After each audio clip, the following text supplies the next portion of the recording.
Marcus Hale never missed a workout, but after the 36th noise complaint, the obsessed gym owner snapped, and what happened next shook the quiet streets of Westbrook to their core. The quiet suburban neighborhood of Westbrook had always been a place where life moved slowly, where children rode bikes on clean sidewalks and neighbors greeted each other on their morning walks. The streets were lined with perfectly trimmed lawns, and the hum of traffic was rare, making the occasional barking dog or the chirping of birds the loudest sound most days. It was the kind of place where everyone felt safe, where families could leave doors unlocked and trust that peace would remain. That peace, however, had begun to erode in subtle ways. At the center of the neighborhood's change stood a small, modern gym called Iron Pulse. It was a sleek building of glass and steel, with bright neon lights that glowed late into the night. Its owner, Marcus Hale, was a man in his late 30s with a muscular frame and a commanding presence. He projected an image of confidence and discipline, traits that earned him respect among gym goers.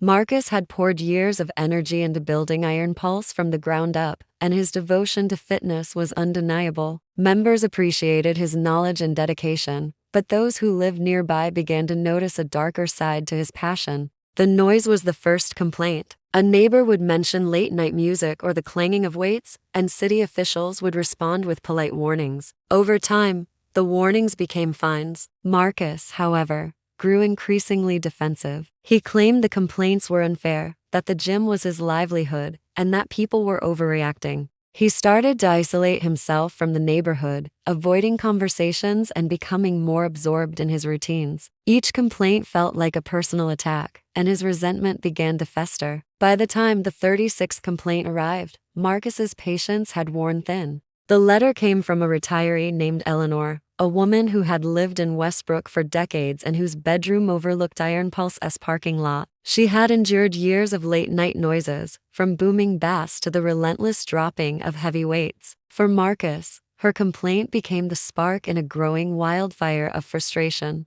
Behind the polished image of the successful gym owner, anger and obsession were quietly taking root. Every slam of a weight, every note of loud music, felt like an insult. The tension in the neighborhood was invisible, but thick, a storm cloud hovering silently above Iron Pulse, waiting for the moment it would finally break. As complaints about Iron Pulse piled up, a subtle unease began to spread through the neighborhood. Residents whispered about the strange occurrences around the gym, things that seemed small at first but grew increasingly unsettling. Equipment would be found damaged for no apparent reason, walls bore scratches and dents, and sometimes the heavy machines appeared to have been tampered with. The clang of weights late into the night became almost a constant rhythm, a relentless reminder that Marcus Hale's energy was spilling far beyond the gym's walls. City inspectors had visited the gym more than once, trying to mediate between Marcus and the frustrated neighbors. Each time, they noted his increasingly erratic behavior. Marcus would pace aggressively, sometimes slamming his hands against the counters or punching walls when a machine malfunctioned. Staff members avoided confronting him about these outbursts, fearing they might trigger his anger. Even loyal gym members began noticing a tension in the air,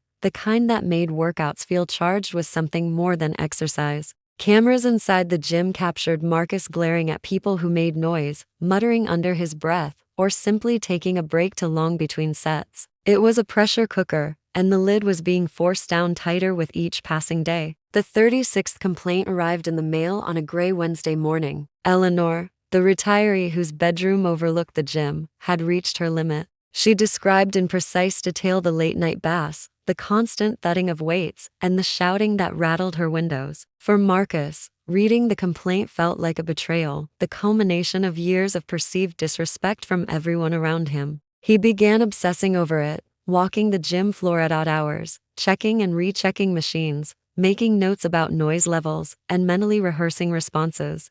Neighbors noticed that Marcus no longer seemed like the ambitious businessman they had admired. He became reclusive, almost paranoid. Lights in the gym stayed on late into the night, even when no one was working out. Strange chemical smells sometimes drifted into the street, adding to the unease. It was as though the gym itself had become an extension of Marcus's anger, a living, breathing expression of his frustration. The neighborhood began to feel like a powder keg, each loud clang of metal echoing like a warning. Beneath the surface, Marcus's mind was spinning, plotting ways to regain control, unaware that his obsession was moving him toward a danger no one could have predicted. One chilly morning, the quiet streets of Westbrook were shattered by a loud, unexpected blast. Smoke and fire poured from the windows of Iron Pulse, sending neighbors rushing from their homes in alarm. The explosion had ripped through the gym, leaving twisted metal, shattered glass, and debris scattered across the parking lot. Panic spread quickly as people called emergency services, unsure whether anyone was inside or injured. Within minutes, fire trucks and police cars arrived,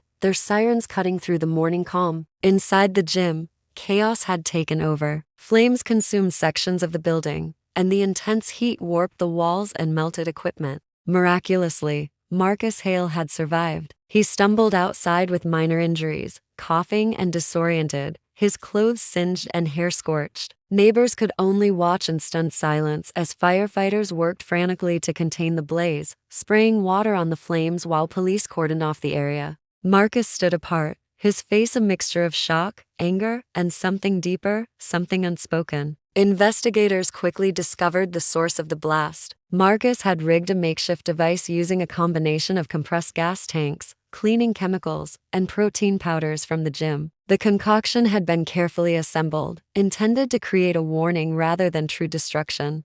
However, it had been unstable, and one small miscalculation had transformed a controlled scare into a full-scale explosion. Forensic teams sifted through the wreckage, noting scorch marks, shattered machines, and traces of the chemical mixture, piecing together what had become a disaster that could have claimed lives. The scale of the explosion left the neighborhood in shock. Iron Pulse, once a symbol of Marcus's ambition and dedication, was now reduced to a smoldering ruin. Smoke lingered for hours, mixing with the smell of burnt chemicals and melted plastic. The streets were littered with fragments of metal, glass, and fitness equipment, a stark reminder of how quickly things could spiral out of control. As investigators questioned Marcus and analyzed the scene, it became clear that this was not a simple accident. The months of mounting anger, the 36 noise complaints, and Marcus's obsession with his gym had culminated in a moment of desperation, leaving a scar on the community that would not easily heal. Even after the fire was extinguished and the area cleared, the neighborhood remained tense. People whispered about how close they had come to tragedy, and parents pulled children away from the wreckage, fearful of lingering hazards. The explosion had changed Westbrook forever, transforming a story of minor grievances into a shocking and unforgettable warning about the consequences of unchecked anger and obsession. In the days following the explosion, investigators combed through the ruins of Iron Pulse, uncovering more than just the remnants of a destroyed gym. Each shattered wall and twisted machine told a story of mounting frustration and careful planning. Marcus Hale's actions were no longer just a case of anger getting out of control, they revealed layers of secrecy and desperation that had been hidden beneath the surface of his polished public image. Forensic experts examined residue from the chemicals, noting the precise but risky combination Marcus had created. It became clear that he had been experimenting with the explosive mixture for weeks, if not months, refining it to a dangerous degree. As police delved deeper into Marcus's personal and financial records, a troubling picture emerged. Despite outward appearances of success, Iron Pulse was struggling. Bills had gone unpaid, debts to suppliers were mounting, and several key employees had quit abruptly, citing concerns about Marcus's increasingly unpredictable behavior. The financial pressure, combined with the constant stream of complaints, had created a perfect storm of stress and obsession. Marcus had isolated himself completely, cutting off friends and avoiding family, immersing himself in the gym and his plans for retribution. The 36th noise complaint had not been a simple annoyance, it had become a symbol of the neighborhood's control over his life, an insult he felt he could not tolerate.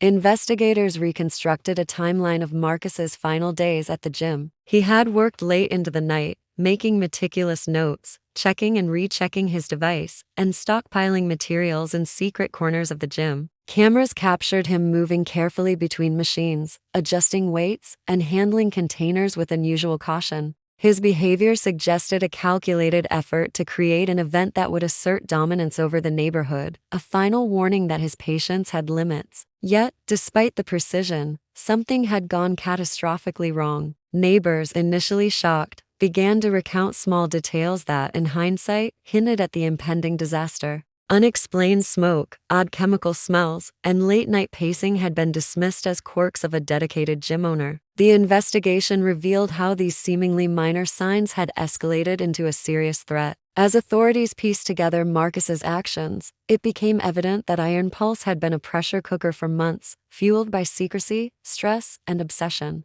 The explosion was no accident, it was the inevitable consequence of unchecked anger colliding with desperation. By the end of the investigation, Westbrook residents faced a sobering reality. The quiet neighborhood had been transformed by one man's fixation and inability to manage his frustrations. What had started as complaints about noise had escalated into destruction and fear, leaving questions about the warning signs they had missed and the fragile line between ambition and obsession. In the weeks after the explosion, Westbrook struggled to regain a sense of normalcy. The streets were quiet again, but the memory of Iron Pulse's destruction lingered like a shadow over the neighborhood. Residents walked past the charred remains of the gym with a mixture of relief and unease, grateful that no one had been seriously hurt, but haunted by how close disaster had come. Marcus Hale's actions had left more than physical damage. They had shaken the community's sense of safety and trust. Marcus faced multiple criminal charges, from reckless endangerment to property destruction, and his legal battles became the focus of the town's attention. Friends and former gym members were interviewed, painting a portrait of a man whose dedication to fitness had transformed into obsession. People were struck by how someone they had known as disciplined and ambitious could spiral into such extreme behavior. The court proceedings revealed the layers of stress, isolation, and financial pressure that had contributed to his breakdown, but they also emphasized the danger of ignoring warning signs and letting anger fester unchecked. The investigation also uncovered an unsettling pattern. Marcus had stockpiled materials and created makeshift devices in secret for weeks, suggesting that the explosion was not an impulsive act, but a carefully planned response to mounting pressure. Each neighbor who had submitted a complaint, each inspector who had visited the gym, and each unpaid bill were pieces of a puzzle that had driven Marcus further into isolation. What had seemed like minor grievances had escalated into a volatile situation, illustrating how small conflicts, when ignored or mishandled, can snowball into catastrophic events. Despite the legal consequences and the ruined gym, some residents found themselves questioning the deeper motivations behind Marcus's actions.